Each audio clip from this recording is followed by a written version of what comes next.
Buenos días, mi nombre es Catherine Ramos y el día de hoy mis compañeras y yo hablaremos un poco sobre los conceptos, su definición y los procesos u elementos involucrados que nos permiten obtener descripciones precisas y comprensibles.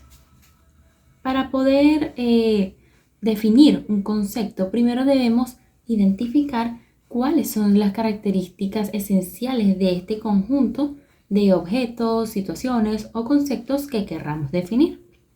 Estas características son los rasgos más relevantes y distintivos de este conjunto que lo pueden diferenciar de otro. ¿Cómo las obtenemos? Primero debemos establecer qué conjunto de objetos, situaciones o conceptos vayamos a definir y las variables que tomaremos en cuenta para poder organizar las características de cada elemento perteneciente a este conjunto, para luego proceder a compararlas para identificar y determinar cuáles son las que compartan todos estos elementos que puedan de cierta forma representar el conjunto como tal. Luego de que tengamos todas estas características identificadas, procedemos a la definición del concepto, que no es más que la agrupación organizada de todas estas características que nos permita expresar de una forma más clara y concisa el qué es y en qué se basa dicho conjunto. Hola, mi nombre es Camila Valente y vengo a hablarles sobre la clasificación jerárquica. Según Hernández Sampieri, Fernández y Baptista, la clasificación en investigación consiste en organizar elementos o categorías según criterios comunes, lo que permite describir y comparar fenómenos. Cuando hablamos de clasificación jerárquica, nos referimos a una estructura en niveles o jerarquías, donde los elementos se agrupan desde lo más general hasta lo más específico. La clasificación jerárquica, entonces, es una forma de organizar información desde lo más general hasta lo más específico. Es como una escalera o un árbol de niveles, donde cada paso agrupa cosas que comparten características en común. Si estamos estudiando empleos, por ejemplo, podríamos organizarlos de la siguiente manera: sector, tipo de ocupación, cargo específico.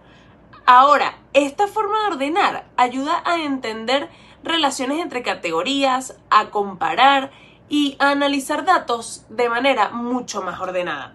Ahora, lo importante acá es definir bien los criterios de cada nivel para que no haya confusiones entre una categoría u otra. Otro ejemplo podría ser en el caso de un censo, podríamos clasificarlo de la siguiente manera: país, estado, municipio, parroquia, comunidad y hogar. Hola, mi nombre es Sofía Paricio y hoy desvelaremos dos procesos claves del pensamiento: cambios y secuencias. Ambos son procesos dinámicos que modifican objetos o situaciones.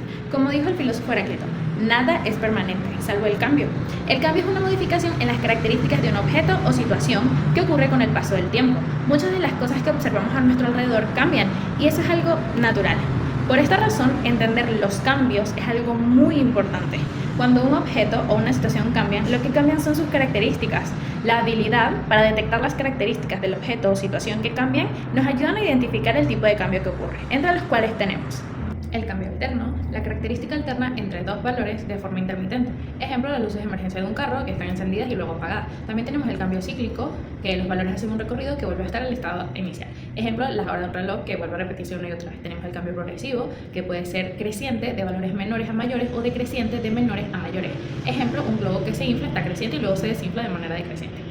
Ahora hablamos de secuencias. Una secuencia es un grupo de elementos con un orden y continuidad donde las características de cada uno se relacionan tanto con el anterior como con el siguiente. Entonces, para identificar cambios y para establecer los elementos que siguen en una secuencia, debemos acostumbrarnos a ser ordenados. De esta manera, ningún detalle se nos escapará. Primero, podemos empezar por definir el propósito de la observación. De segundo, identificar las variables de interés. Tercero, observar los objetos, situaciones o conceptos e identificar las características de cada uno de estos correspondientes a cada variable. También podemos comparar las características observadas y detectar las características del objeto o situación que cambian. Y por último, hacer una retroalimentación de todo el proceso para revisar el procedimiento seguido y detectar cualquier error y corregirlo. Hola, soy Claudia Kretschmar y voy a hablar sobre las variables ordenables. Son aquellos cuyos valores se pueden organizar en secuencias progresivas, crecientes y decrecientes. Una variable es ordenable si es posible comparar dos de los valores con palabras mayor que, menor que. Son un nexo entre dos características correspondientes a la misma variable ordenada. Es una relación en la cual se establece un nexo entre dos sucesos, una causa y un efecto. Como por ejemplo, voy a poner el nivel de educación, que se divide en primario, secundaria y universitario. Un grado de satisfacción es muy satisfecho, insatisfecho, neutral.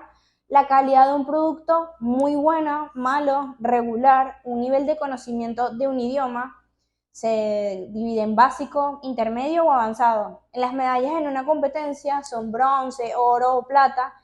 Una clasificación del tamaño de un carro, grande, pequeño, gigante.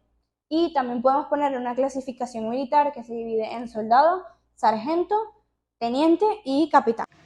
Soy Ada Carales de primero sección E. Hoy quiero hablar sobre las transformaciones, que es un proceso que vemos a diario sin darnos cuenta.